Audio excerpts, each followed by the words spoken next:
New டெஸ்ட்மெண்ட்ல யூதர்களுக்கு சொன்னார், எப்பா பழைய துருத்தியில புதிய திராட்சரசத்தை வார்த்து வைக்க மாட்டாங்க. ஐயா, பழைய துருத்தி ஓல்டு கவர்னன்ட்டு, புதிய துருத்தி நியூ கவர்னன்ட்டு. அப்போ பழைய கவர்னன்ட்டும் நியூ கவர்னன்ட்டும் ஒன்றா சேர முடியாது. பழையதை நீங்கள் நிலைத்து நிற்கவில்லை, ஆகவே உங்களை புறக்கணித்தேன் என்று எபிரேயர்ல 10 லட்சம் அவங்கள புறக்கணிச்சிட்டார். பழசையும் புறக்கணிச்சிட்டாரு. இஸ்மவேலையும் அடிமைக்கு பிறந்த புள்ளையும் புறக்கணிச்சிட்டாரு. அப்போ பழைய திருத்தியில் புதிய திராட்சரசம் வார்த்து வைக்கப்பட்டால், இப்போ நான் அந்த இதே நம்ம சபை இப்படியே இருக்குது. அப்போ பழைய திருப்தியாக்குற சபை தான் 95-97%. அப்போ அவங்கள்ட்ட நான் போய் இப்படி பேசுனா அது துருத்தியை கிழிச்சுக்கிட்டு ரசமும் செந்தி போகும், அது அவங்களுக்கு பிரயோஜனப்படாதுன்னு சொல்கிறாரு. வேதமாக பரிசேயருக்கு சொன்னதையா. ஆனால் இங்கே பழசுலையும் புதுசுலையும் இயேசுவோட கனெக்ட் பண்ணி ஆவியானவர் கொடுத்து கொண்டிருக்கிறார். எஸ்ரா யார் தெரியுமா? வேதத்தை ஆராயவும் அதன்படி செய்யவும் தன் இருதயத்தை பக்குவப்படுத்தி இருந்தான். அப்போ ஒரு தேவ மனுஷன், ஒரு டீச்சர் தன் இருதயத்தை வேத வசனத்தினால் பழசலையும் புதுசலையும் ஆராய்ஞ்சு பார்த்து இருதயத்தை பக்குவப்படுத்தி இருக்க வேண்டும். அப்போ ஒரு தேவ மனுஷனுடைய வார்த்தை எங்கிருந்து வரணும்?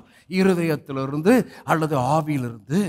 இயேசு சொன்னார், இருதயத்தின் நிறைவினால் வாய் பேசும். அப்போ தேவ மனுஷனுடைய இருதயத்தின் நிறைவு ஜீசஸ். தேவ மனுஷனுடைய இருதயத்தின் நிறைவு பால்ஸ் ரெவலேஷன்.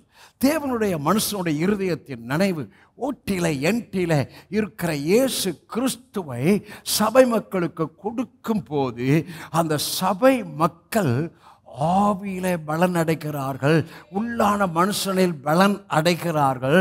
ஆகவேதான் பவுல் அடிக்கடி சொல்லுகிறார், புறம்பான மனுஷன் அழிந்து உள்ளான மனுஷன் நாளுக்கு நாள், ஒரு நாள் விட்டு ஒரு நாள் அல்ல, உள்ளான மனுஷன் நாளுக்கு நாள் புதிதாக்கப்படும். காலை எந்திரிச்சோன்னே பல்லு விளக்குனீங்களா?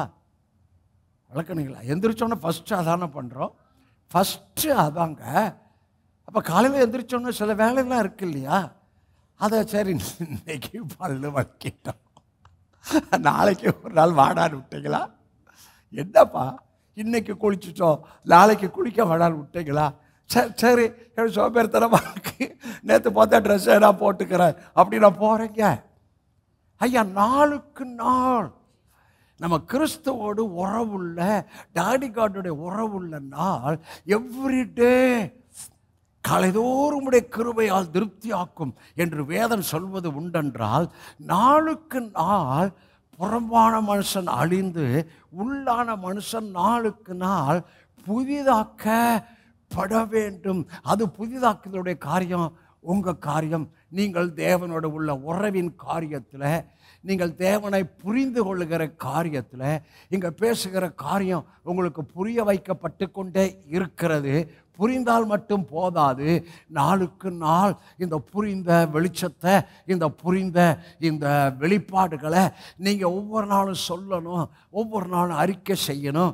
அப்போ உங்களை அறியாதபடியே புறம்பான மனுஷன் அழிகின்றான். புறம்பான மனுஷன் என்றால் இன்றைக்கி தோற்றத்தை அழிய வச்சுட்டாங்க. வறுக்கணும், பிரதிஷ்டை பண்ணணும், அதை விடணும், இதை விடணும், அப்படி அலங்கரிக்கக்கூடாது. இப்படி சரீரத்துக்கு அடுத்த காரியத்தில் பிசாசு பெரிய கூட்டத்தை கொண்டு வந்து விட்டான்.